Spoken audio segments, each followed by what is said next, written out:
This has been one of the most requested videos for a while now, and it makes sense.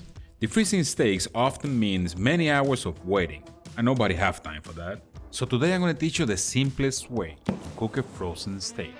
The process is incredibly simple. Set a pan on the stove at medium heat and leave it there for 5 minutes. After that, add your frozen steak and flip it every 2 minutes for a total of 6 times. The idea is to add heat to the meat gradually, so we can get rid of the ice within the grains of the meat. At this point your steak should be thawed, so take it out of the heat, add salt and pepper and let it rest for 10 minutes. The salt will penetrate the outer layers of the meat and add flavor to it without making it salty.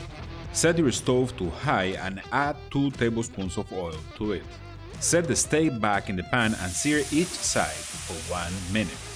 At this point add 2 tablespoons of regular butter, 4 garlic cloves, rosemary and/or thyme, and baste the steak for 30 seconds. Be careful not to burn the spices. Once the garlic starts changing colors, set it on top of the steak and baste it with the butter.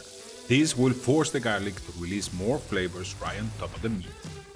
Take out the steak and let it rest for 10 minutes before cutting into it. If you prefer your steaks more cooked, just keep it in the pan for longer. If you are looking to impress that special someone, add some garnish to the steak. The green colors of the chives will contrast really well with the reds of the meat. Also, a little bit of sea salt will make the bite crunchier.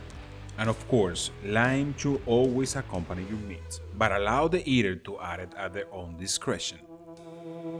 Now it is time to enjoy our 15 minutes from zero to hero steak.